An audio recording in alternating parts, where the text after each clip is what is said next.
What's up, YouTube? Dr. Kemp here, Hammond Doc. Once again, I'm here in the shop.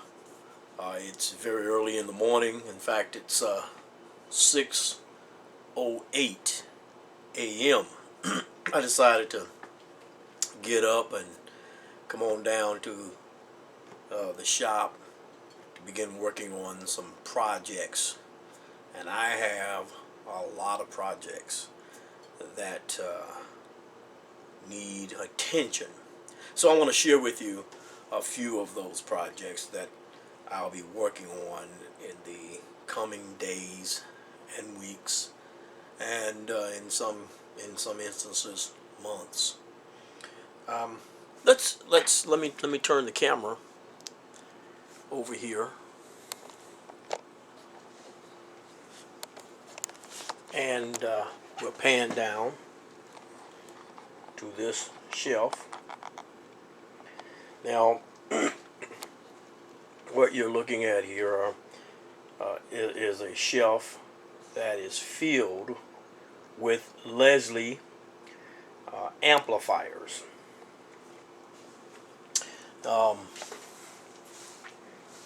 Right here is a Leslie 122. It's a mint condition 122 amplifier that I expect will not require too much attention. It's one that I recently purchased, but I'll clean it up and look it over, tighten up whatever needs to be tightened up on it, and put some tubes in it and set it on the shelf. That's mostly what this will require. Now, over here is a 147, a Leslie 147 amplifier, and obviously I can see here that it's going to require some cleaning, and I'll have to turn this over to look at the components underneath the chassis and do an evaluation. So I'll have to do an inspection of this amp and see what it then will require. If you look down here on the second shelf, I have other amps. In fact, there are two more amps here. Here is one. I'll remove this. This is a Leslie 47. It's a Leslie 47 amp for use with one-speed motors, and this amp will require, in addition to being cleaned up, a full evaluation. A full evaluation of the integrity of the components to determine what needs to be replaced. And then once I completely complete the project, this particular project, this amplifier will go into one of the one-speed cabinets that I have in my next room. Then under here, let's see what do I have. Oh, this is another Leslie 47. This is a 47 that I've been working on for a while. In fact, I started working on this one a while back and did some rebuilding on it, and come to realize that it required more attention than I could afford to give it at the time that I first began working on it.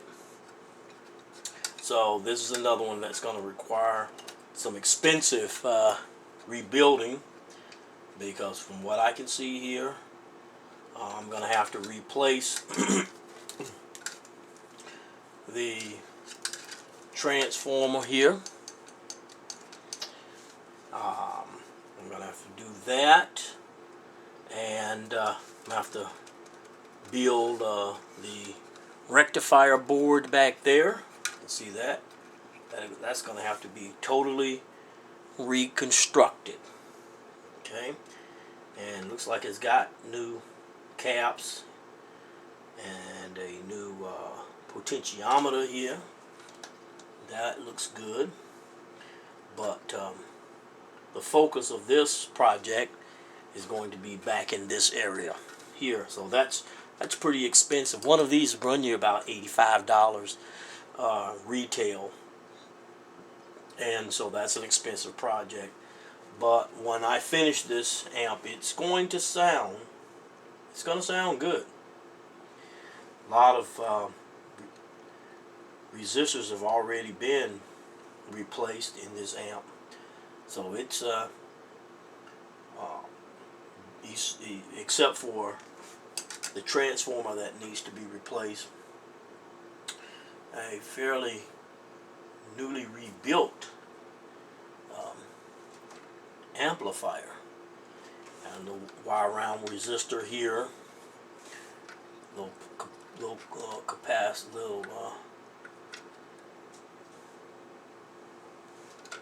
these capacitors here. So okay, that's that project. Let's go ahead and put it back on the shelf. See, what do I have underneath? Let's see what's on that further. All right. As always, work to do. Okay. Here's another one. Wow. Let's go on down to the bottom here. Then I'll show you this one. Let's reach underneath. Oh, okay.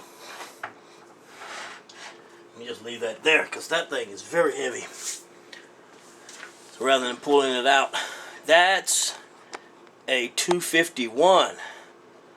251s amplifiers are often very time consuming because they have more components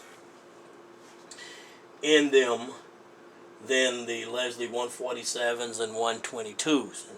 And as you can see, it's very dirty. So I get them, and they look, when I get them, they, sometimes they look like this, and I have to clean them up and rebuild them. That's what we do here at Vintage B3 Organ. So that's that 251. That's going to be a nice project. Looking forward to that. Right here, let's see what I have. I have a 147. This is a 147 that I pulled from a cabinet that I recently bought, and it's got some kind of hard residue on it, and it's pretty nasty. These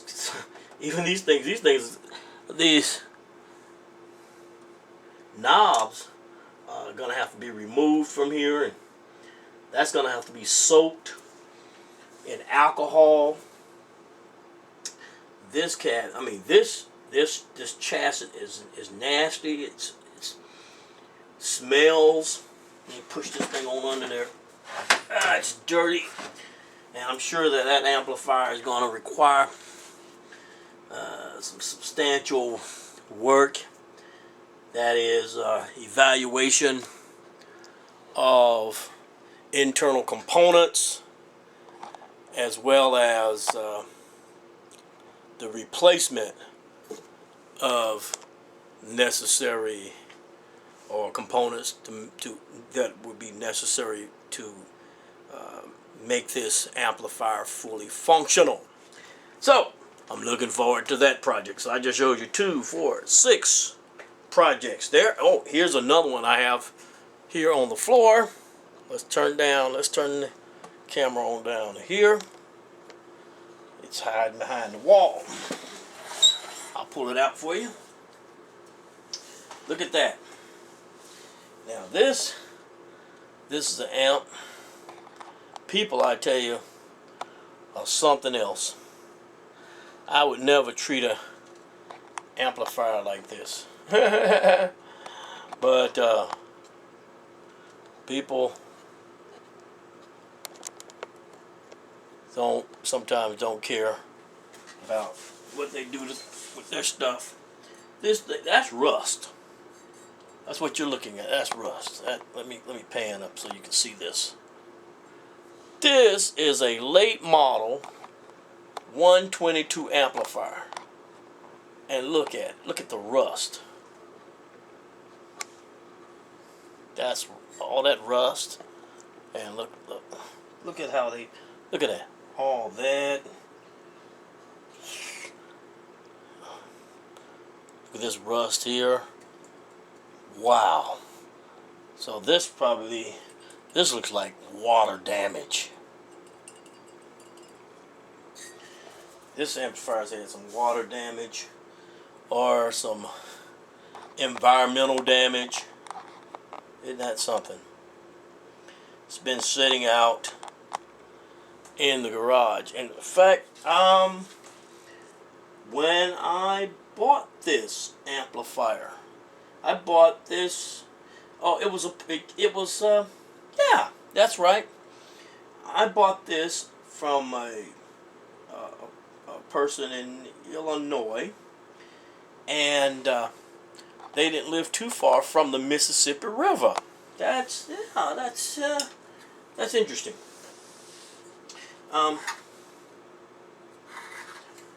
They're about maybe 5 miles or so from the Mississippi River, and this amp was sitting in the cabinet, in the Leslie cabinet, in a shed, outdoor shed, of course, and just going to bad. I mean, this is a late model 122 amplifier. Let me show you underneath. Let me show you how. See, look at this. It's dirty under there, but I mean, everything is original there.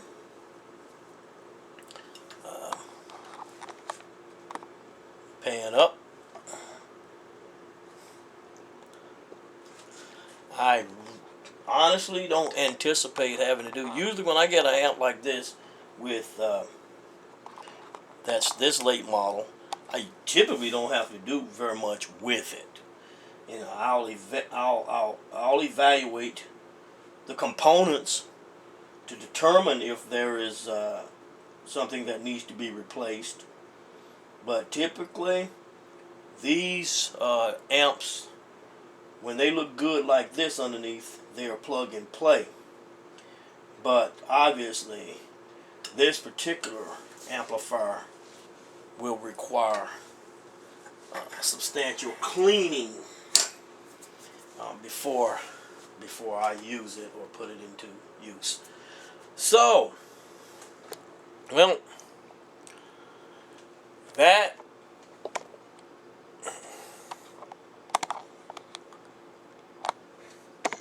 those are all of the amplifiers that I have on the bench to be worked on in the coming days or weeks or months. One of the problems that I'm running into, or that I run into, is that this is the month of August. It's August the 2nd, and school starts again in a couple of weeks. The university, we go back into session August 15th to August 16th. And when that happens, I'm busy working on school projects, working on my classes, teaching classes in the classroom as well as teaching classes online. And each semester I take a class as well, like I'm doing even this summer. We're taking an industrial hygiene lab, which is advanced chemistry and advanced physics combined, and I call it advanced chemistry and advanced physics on steroids. So it keeps me very busy, and so my issue is that I'm sure that I won't be able to get to all of these projects, which are my personal projects. These are my projects. These are not customer amps. These are my personal amps, so I can take my time on them, do them as I want, because I have plenty of amps on the shelves. Let's see over here. I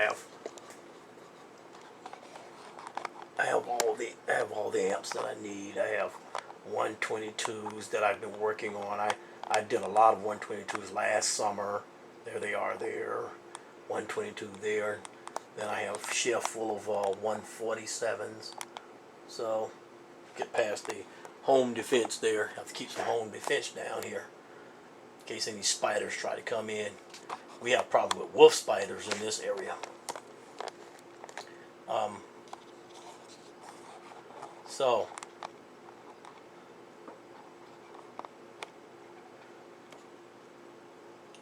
anyway,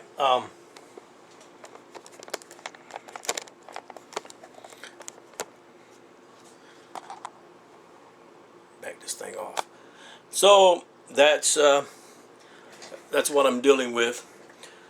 But I got 2, 4, 6, 7 amps that need my attention, and those are some of my future projects that I want to share with you. So until the next video, and in the next video I'll share with you some other projects that I have coming up as well to work on, to give you a feel of the kinds of the diverse kinds of things that one does in this kind of business, or that I do in this business. So until the next video, Dr. Kemp saying peace out.